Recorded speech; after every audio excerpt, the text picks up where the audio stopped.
सुना होगा, नकोगे बहुत कुछ मिलेगा। नरसी के बारे में आपने सबने सुना होगा। नरसी की कथा तो बहुत लंबी है, 3 दिन में भी पूरी नहीं होगी, लेकिन मैं छोटे से रूप में आपको ये कथा सुनाऊंगा कि नरसी अपने जीवन में कोई कमी नहीं थी, कोई कमी नहीं थी। नरसी के बेटी थी, बेटा था, पत्नी थी, परिवार भी बहुत बड़ा था नरसी का।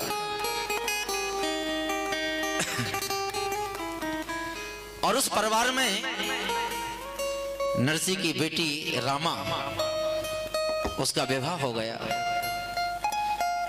सिरसागर मनसामल सेठ, उनके यहां बेटी रामा का विवाह हो गया।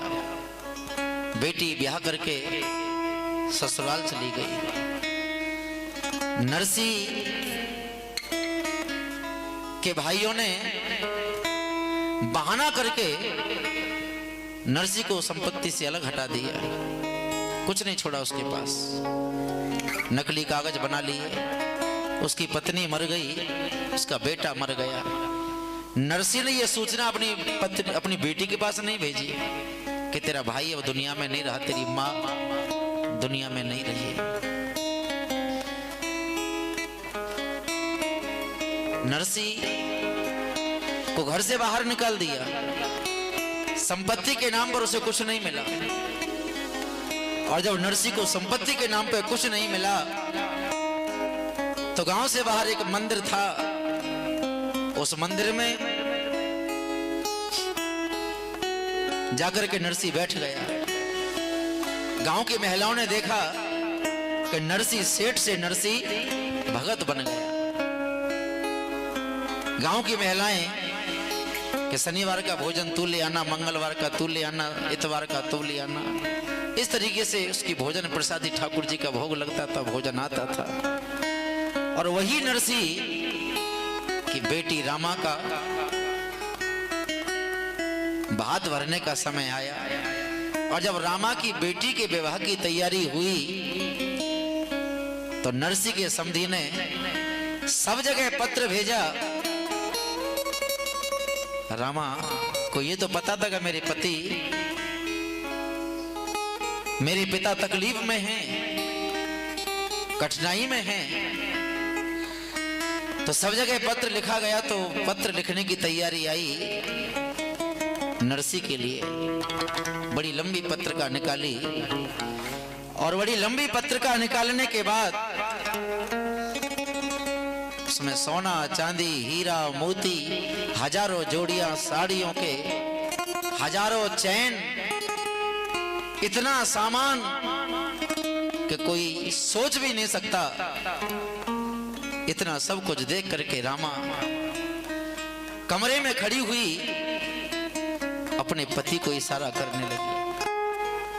रामा के पति अंदर आए और रामा ने अपने पति के चरणों को पकड़ लिया और हिलकी भर के रोने लगी, फूट फूट के रोने लगी। उसके पति ने कहा, क्या बात है, तुम क्यों रो रही हो, तुम्हारे रोने का कारण क्या है? रामा हाथ जोड़ के कहने लगी, तुम कहो मैं तुम्हारे घर में जैसी फटी पुरानी साड़ी दोगे वो पहन के रह लूंगी, दासी के रूप में रह लूंगी, लेकिन मेरे पिता के लिए ये पत्र जो लिख के भेज रहे हो ये न भेजो। मेरा पिता मर जाएगा, मेरा पिता मर जाएगा। मैं आपसे हाथ जोड़ के निवेदन करती हूं कि मेरे पिता के पास में ये पत्र मत लिख के भेजो। रामा के पति ने कहा कि देखो, बड़ों के बीच में बोलने का मेरा अधिकार नहीं है, इसलिए आप शांत हो जाओ, जो कुछ होगा उसको देखेंगे, तुम्हें रोने की आवश्यकता नहीं है।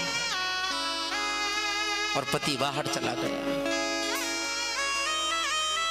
रामा हाथ जोड़ के कहने लगी, यदि पत्र ही भेजना है तो इतना लिख करके भेज दो कि तुमसे जो बने वो ले आना। लेकिन तुम आशीर्वाद देने आ जाना। मेरे पिता पर जो बनेगा वो ले आएंगे आप, ऐसा पत्र मत भेजो। पत्र लेकर के नायिका वो ठाकुर जूनागढ़ के लिए चल दिया। पूछा, अरे यहां कोई नरसी सेठ रहता है क्या? तुम जानते हो कोई नरसी सेठ है? कि ये कोई नरसी सेठ नहीं है। यहां पर एक छोटा सा बालक उस ठाकुर के हाथ को पकड़ के मंदिर में गया और कहने लगा, यही है नरसी सेठ। बोले, ये नरसी सेठ नहीं है, वो जिनके पास में आ रहा हूं वो तो बहुत बड़े सेठ हैं, नरसी सेठ। फटी सी पगड़ी सर पे बंधी हुई थी, हाथों में खड़ताल, भगवान के नाम की पन्ना उन्होंने ओढ़ रखा था।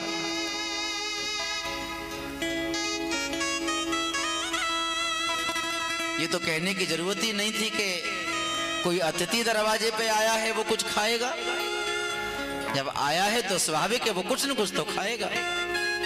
लेकिन नरसी तो खुद लोगों के घरों की रोटी खाता है, सोमवार, मंगल, बुधवार, बृहस्पतिवार। वो क्या खिलाएगा दूसरे को? नरसी जी के एक मित्र थे, किसान,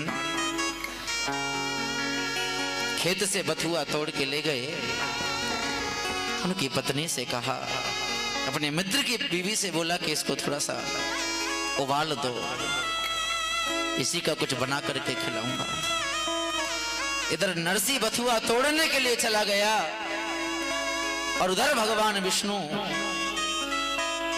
रुक्मणी से कहने लगे, रुक्मणी का मतलब मां लक्ष्मी, कि सुनो, एक सुंदर 56 भोग का थाल तैयार करो, मुझे मेरे भक्त के यहां जाना है, मेरे भक्त के यहां जाना है। मां लक्ष्मी जी ने जिस थाल को तैयार किया होगा, सोचो वो थाल कैसा होगा, कोई स्वप्न में महसूस भी नहीं कर सकता वो थाल था। भगवान मुनीम का रूप धारण करके आ गए और ठाकुर से आके कहने लगे, अरे ये भोजन लीजिए आप। ठाकुर की आंखें खुली की खुली रह गईं। अरे तुम कौन हो? कि हम नरसी जी के मुनीम हैं, हम नरसी जी के मुनीम हैं, ये भोजन लीजिए। बड़े प्रेम से भोजन कराया और भगवान कहने लगे कि देखिए, यदि आपको बुरा न लगे तो ये हमारे वैष्णव की रसोई है, और वैष्णव रसोई से जो बर्तन बाहर निकल जाता है ना, उसे अंदर रसोई में लेके नहीं आया जाता। यदि आपको बुरा न लगे तो क्या ये बर्तन तुम ले जाओगे? ठाकुर का तो बड़ा खुश हुआ कि जीवन में आज तक उसे इतनी दक्षिणा, इतना कुछ नहीं इनाम नहीं मिला होगा जितने वो बर्तन थे। उन बर्तनों को थैले में डाल लिया और सो गया ठाकुर का। इधर नरसी जी उस बथुआ को उबाल के लाए और बोले, अरे ठाकुर जागो, मैं तुम्हारे लिए कुछ लेके आया हूं, ये पालो। ठाकुर कहने लगा, जी पेट बहुत भरा हुआ है, कुछ खाने की इच्छा नहीं है। अरे ऐसा मत बोलो, अरे हमारे द्वारे से भूखे जाओगे तो हमको बहुत बुरा लगेगा, कुछ तो खा लो। कि हम कुछ नहीं खाएंगे। और ठाकुर का वहां से चला गया। वो पत्र जो ठाकुर ने दिया था वो ठाकुर जी के चरणों में रख दिया। हे द्वारिकाधीश, मेरे पास तू है, तेरे अलावा मेरे पास कुछ नहीं है। मेरे भाइयों ने मुझे घर से, संपत्ति से दूर कर दिया, मुझे तब भी बुरा नहीं लगा।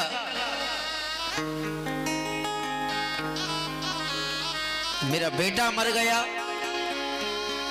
मैंने तेरे से कुछ नहीं कहा। मेरी पत्नी मर गई, ये सूचना भी मैंने अपनी बेटी को नहीं दी। क्यों? मेरी बेटी को यदि मैं ये कहता कि तुम्हारी माँ अब दुनिया में नहीं रही, तो वो अपने ससुराल से अपने मायके आती, वो अपने माँ के मरने की खबर को सुन के तो दुखी होती, उससे ज्यादा दुखी इस बात पर होती कि मेरे पिता की आज ये हालत हो गई। और इसलिए द्वारिकाधीश, मैं आज आपके श्री चरणों में बस एक यही प्रार्थना करूंगा कि आज जो कुछ देखना है वो आपको देखना है प्रभु, सब आपको देखना है।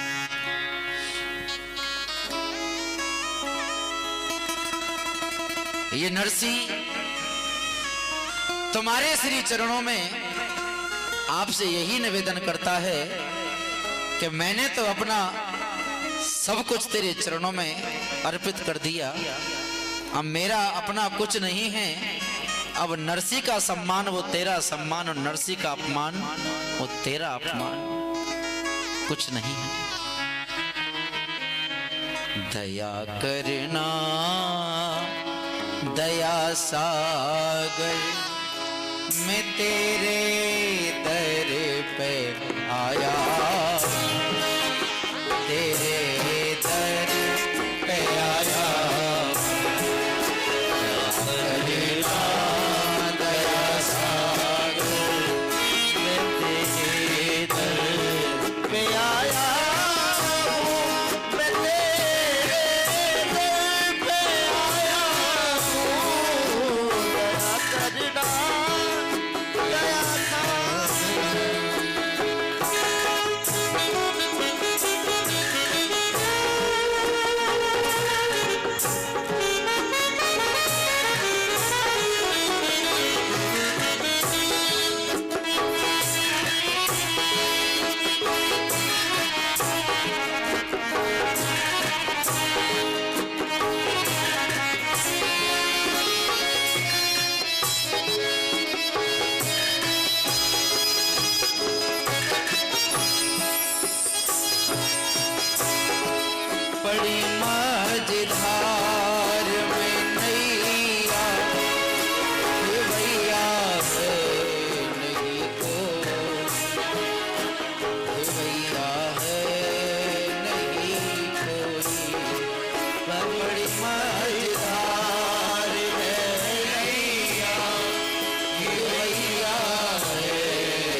लगा प्रभु, बेटी है वो मेरी, लाडली बेटी है मेरी,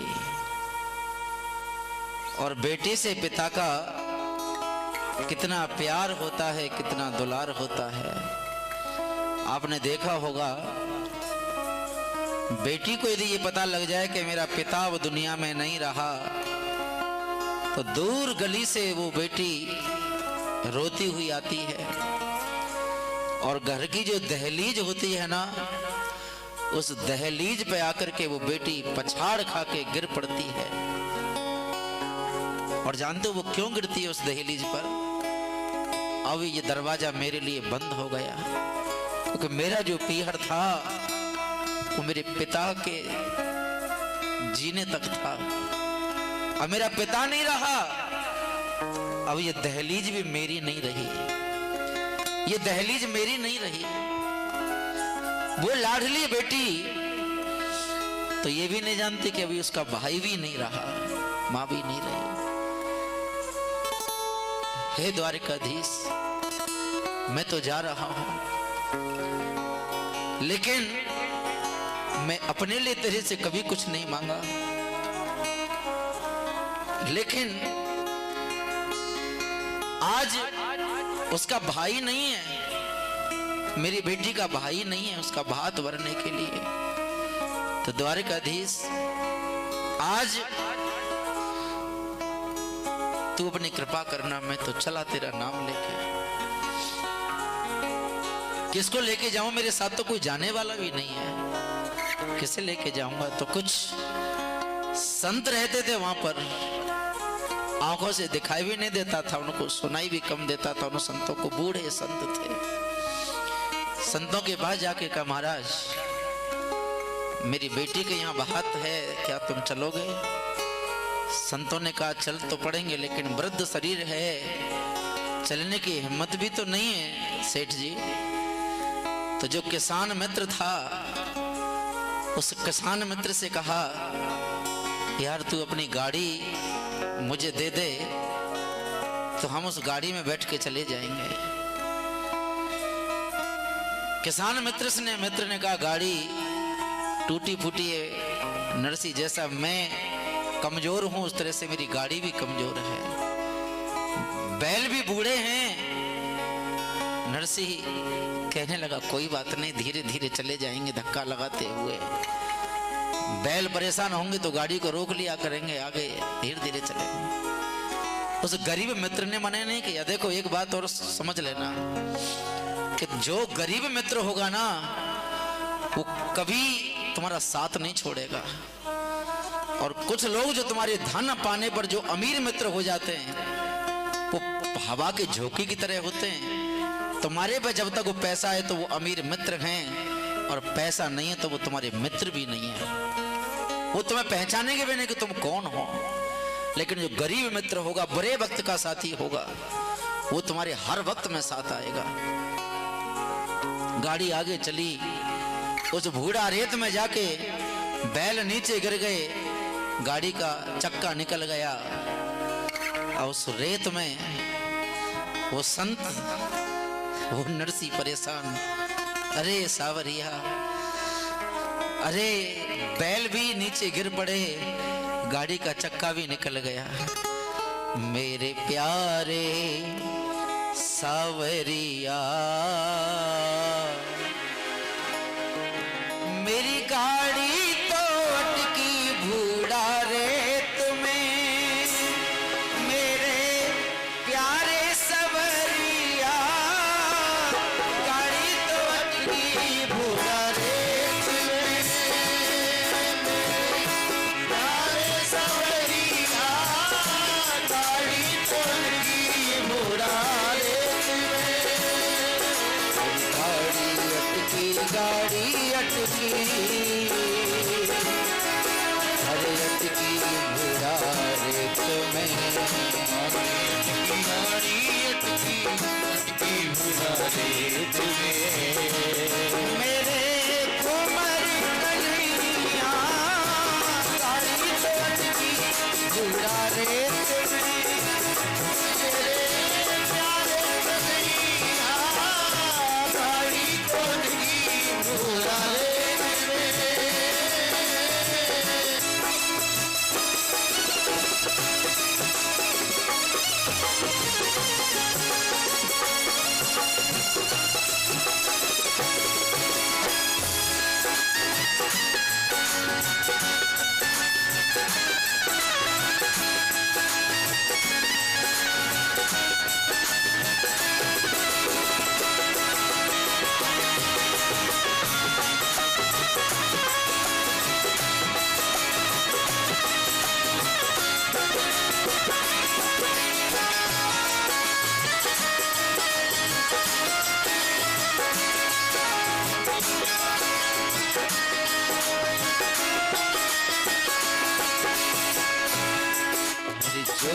प्रभु जी तुम आज न आओ,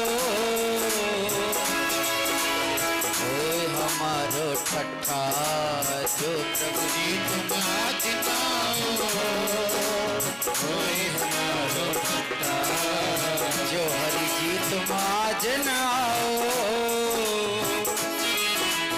होए हमारो ठट्ठा जो हरि जी तुम आज न आओ, होए हमारो ठट्ठा। अरे रामा बिटिया रोई मरेगी, रामा बिटिया रोई मरेगी, अरे लगे बात में पट्टा, लगे बात में पट्टा, आजा वो आजा वो आजा बात के भरैया, गाड़ी तो उड़ा दे,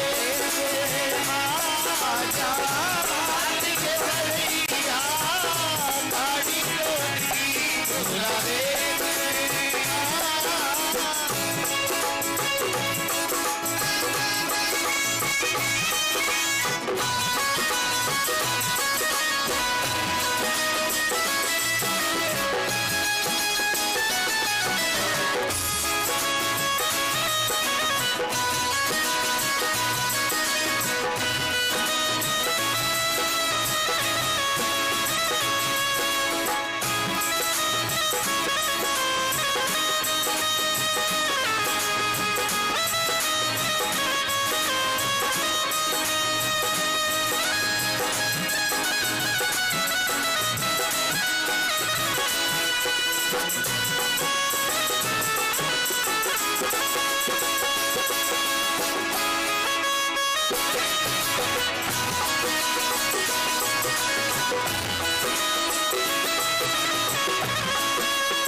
नरसी के तेरे द्वारिका पहुंची,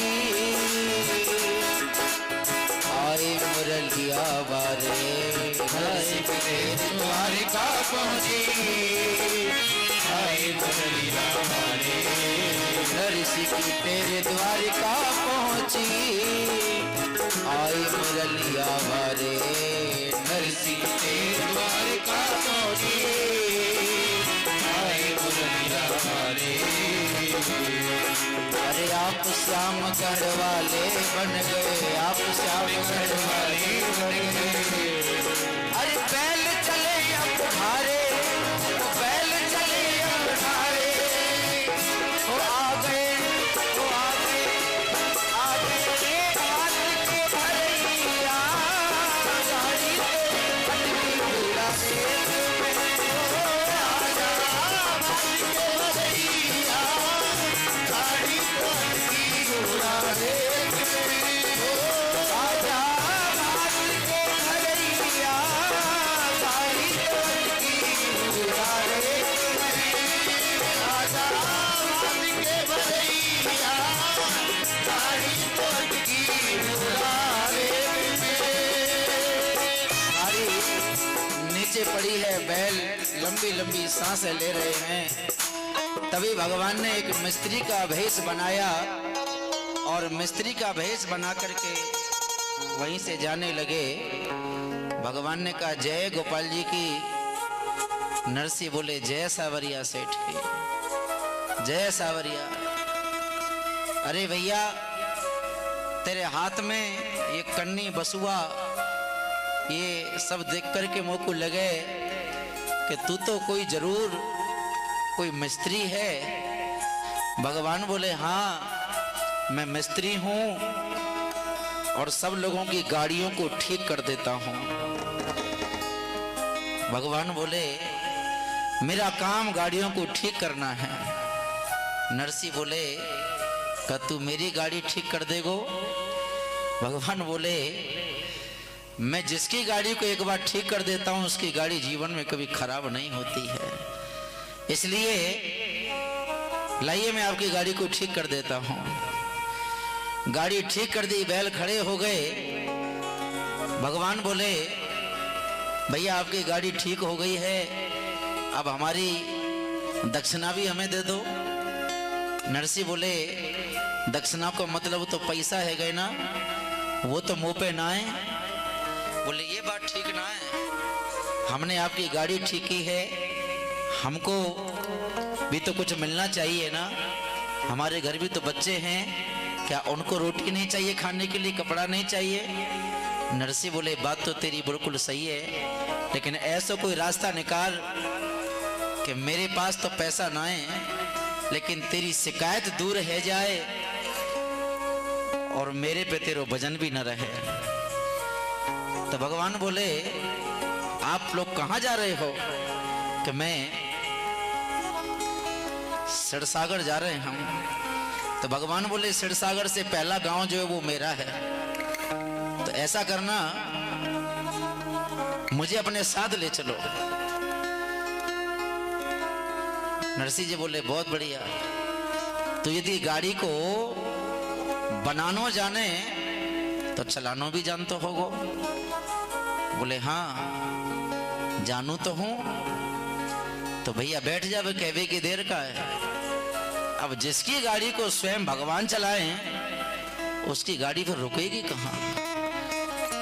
जब सिरसागर दिखने लगा भगवान बोले हमारो ठिकानों तो आ गए हो, अभी आगे जो बड़ा नगर दिख रहा है यही सिरसागर है, आप आगे बढ़िए, हमको यहीं छोड़ दो।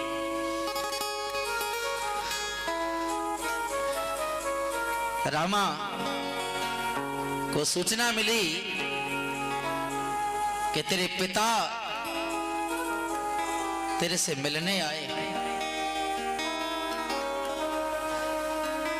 नरसी की रहने की व्यवस्था, जहां बैल पशु बांधे जाते थे उस जगह पर नरसी के रहने की व्यवस्था करी। वहां नरसी जी रह रहे हैं। ठंड पड़ रही थी बहुत जोर से, कि गर्म पानी लिया, वो गर्म पानी मंगाया तो वो गर्म पानी इतना गर्म कि बस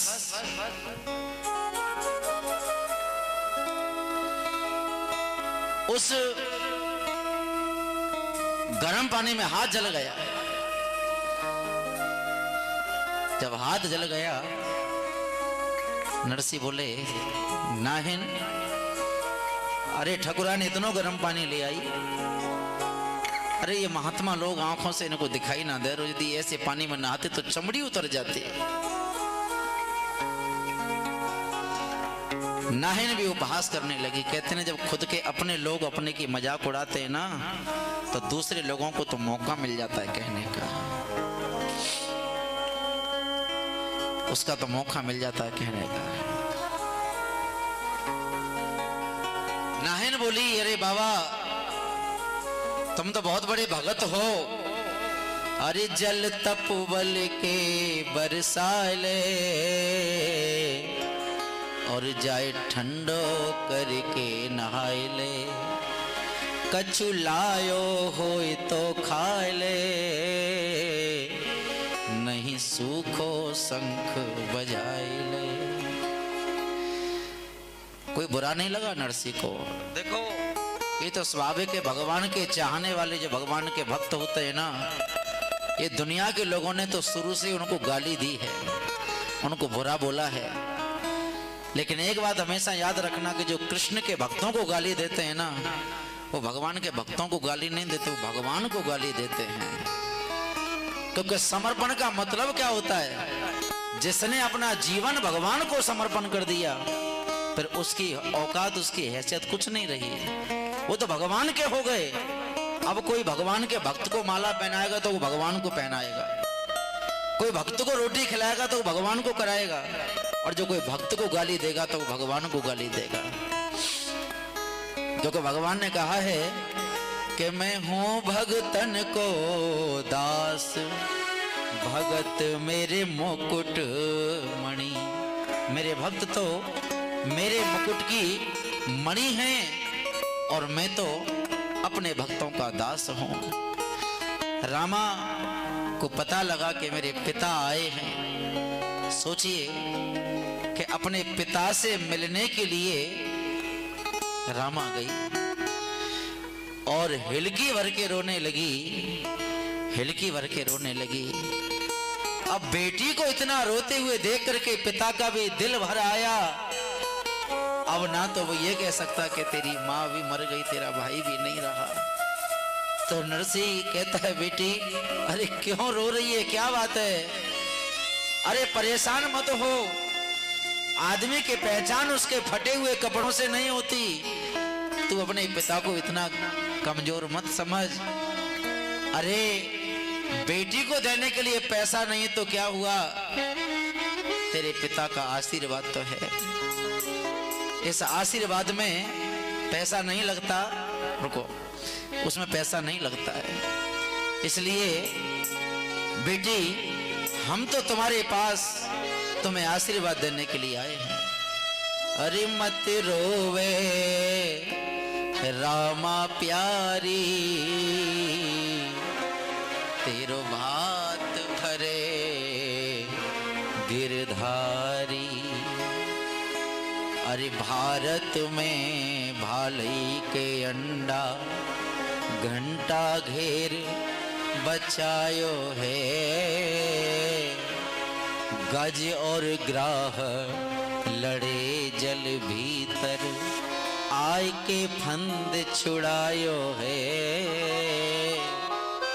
वो ही तेरो भात भरे गो, अरे भक्त वसल गिरधारी। तू मत रोवे रामा प्यारी, अरे मत रोवे रामा प्यारी। तेरो भात भरे गिरधारी। बेटी रोवे मत, तेरो भैया आवेगो, तेरो भैया बहुत बड़ो है गयो है, तेरो भैया ही भात भरेगो। बेटी के आंसू पहुंचे पिता ने। देखिए ये पिता का दिल होता है कि खुद का अपने पास कुछ नहीं है, लेकिन बेटी की आंखों में आंसू ना आए, मेरी बेटी दुखी न हो जाए, इसलिए बेटी को समझा बुझा के भेज दिया। और जाकर के सावरिया सेठ के आगे रोने लगे नरसिंह। अब इतनी बड़ी परीक्षा मत लेना, इतनी परीक्षा मत लेना मेरे सावरिया।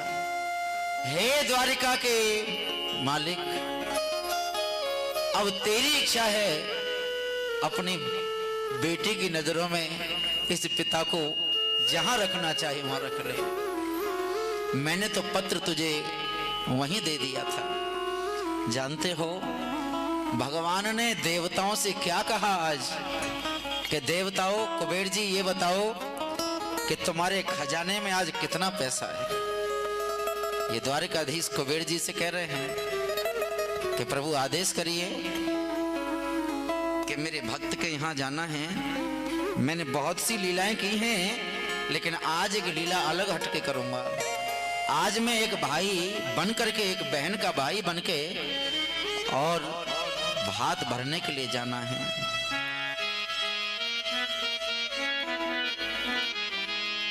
चलो रे सब देव गणो, मोगी भरनो भगत को भात। चलो रे सब देव गणो, भरनो भगत को भात। अरे ब्रह्मा चालो, शंकर चालो, और चालो सब देवा। ब्रह्मा चालो, शंकर चालो, चालो सब देवा। लक्ष्मीपति नारायण के सब करन भगत की सेवा। चलो रे, चलो रे सब देव गणो, मुझ भरनो भगत को भात। चलो रे सब देव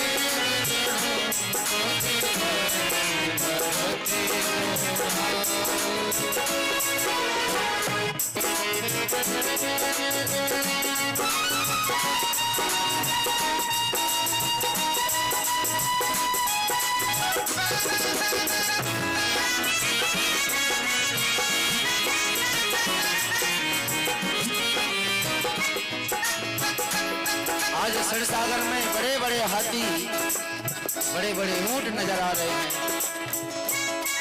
कितना सब कुछ दिख रहा है। भाई ये कौन आ रहे हैं? अरे ये तो मनसामल सेठ के यहाँ आ रहे हैं, भात ही आ रहे हैं उनके। नरसिंह भगत एक कोने में चुपचाप बैठे हैं, एक कोने में चुपचाप बैठे हैं। भक्त चिंता दूर कर रे, भक्त चिंता दूर कर, मैं तो तेरा दास हूँ। जो बुलावे प्रेम से, मैं उसी के पास हूँ। भगवान भातई बन करके आ गए और जाकर के कहने लगे, जब बैठे स्थान देखा तो सबसे ऊंचे स्थान पर नरसिंह जी को बिठाया। नरसिंह की आंखों से आंसू बंद नहीं हो रहे हैं कि आज रामा के भाई बन के आ गए आप। सोचिए, ये कथा सतयुग त्रेता द्वापर की नहीं है, ये नरसिंह की कथा इसी कलयुग की है, जिस कलयुग में आप हम बैठे हैं। दृढ़ विश्वास करने वाला कोई आदमी तो हो। आज मेरे ठाकुर जी नरसिंह के पुत्र बन करके, रामा के भाई बन करके खड़े हैं। और भगवान ने चौक में खड़े होके कहा, मनसामल सेठ वो पत्र निकालो जो तुमने हमारी बहन की तरफ से उसके भाई के लिए भेजा था। मनसामल सेठ इतना शर्मिंदा हो गया कि पत्र नहीं मिल रहा है। वो पत्र तो नरसिंह के पास भी था, लेकिन नरसिंह जी से नहीं, वो पत्र मनसामल सेठ से पढ़ना चाहते थे। मनसामल सेठ ने उस पत्र को पढ़ा कि जिसमें लिखा हुआ था कि 100 सेट चैनों के सोने की चैन, तो 100 की जगह पर वहां पर 1000 चैन दे डाली। 1000 साड़ी तो वहां 10,000 साड़ियां दे दी भगवान ने। मनसामल सेठ ने जितना सामान जो लिखा था उसका 1000 गुना सामान, दुगुना तिगुना सामान मेरे ठाकुर जी ने वहां पर रख दिया। फिर बाद में मेरी बहन कहाँ है, मेरी बहन कहाँ है? रामा, रामा, वो एक दृश्य ऐसा था जिस दृश्य को देख करके नरसिंह का गला अवरुद्ध हो गया, पछाड़ खा के गिर पड़े। 13 साल का था मेरा बेटा। आज यदि होता इसी चौक में खड़े होकर अपने भाई को चुंदरी उड़ा रहा होता। जो नरसिंह ने महसूस किया, ठीक उसी भाव से भगवान ने अपनी बहन को उड़ाने के लिए जो चुंदरी हाथ में ली, उसमें कितने हीरा जड़े हुए हैं, और अपनी बहन को वो चुंदरी उड़ाने के लिए मेरे ठाकुर जी आवाज लगा के कहते, बहन तेरा भाई आया है। जिस ससुराल में कोई नहीं बचा, तेरे भैया ने सबको भात पहना दिया। अब तुझे कोई ताना नहीं देगा, अब कोई तेरे से कुछ नहीं बोलेगा। अब तेरा भाई अपनी बहन को चुंदरी उड़ाएगा। उस पट्टे पर भगवान खड़े हो गए और हीरा पन्नाओं से जड़ी हुई उस चुंदरी को लेके और अपनी बहन के शीश पर उस चुंदरी को उड़ाया। नरसिंह आके भगवान के चरणों में गिर पड़े। प्रभु, प्रभु, इतना तो मैंने आपकी भक्ति भी नहीं करी जितना आशीर्वाद आज आपने इस सेवक को दे दिया। इतनी तो मैंने भक्ति भी नहीं करी प्रभु। उससे बढ़ के आपने दिया। मनसामल सेठ हाथ जोड़ के खड़ा है। जहां नरसी के स्वागत के लिए उसने आना भी पसंद नहीं किया था, मिलना भी पसंद नहीं किया था, आज वो पीछे पीछे दौड़ रहा है। मनसा सेठ, नरसी जी कुछ जलपान कर लो। भगवान से कहा जलपान कर लो। 19 विषय हारे जो कन्या को धन खावे, 19 विषय वो हार जाता है जो कन्या का धन खाता है, और 20 विषय हारे जो बिसारे प्रभु नाम को।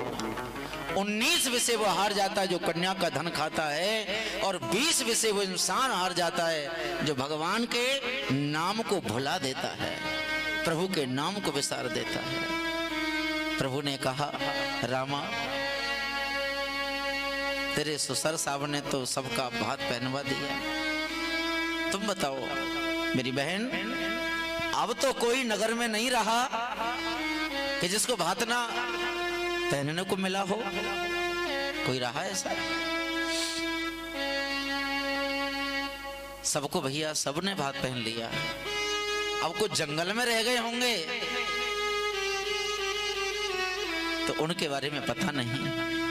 तो यहां सवा पहर हुंडी की बारिश कर दी भगवान ने, हुंडी की बारिश कर दी, सोने के सिक्कों की बारिश कर दी।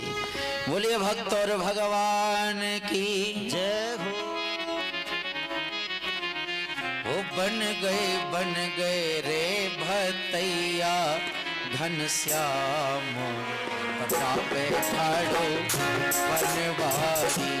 बन गए रे भतैया घनश्याम, वारी पे ठाड़े बनवारी। पटा पे ठाड़े श्याम पुकारे, क्यों न जल्दी आते हो। पटा पे ठाड़े श्याम पुकारे, जल्दी आए हो। रामा तेरो भैया ये, रामा तेरो भैया ये, रामा तेरो भैया ये भरे गो आज पटा पे ठाड़ो बनवारी।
आज भी भगवान हमारे तुम्हारे बीच में आने के लिए तैयार हैं, लेकिन बताइए क्या नरसी की तरह कोई समर्पण करने वाला है?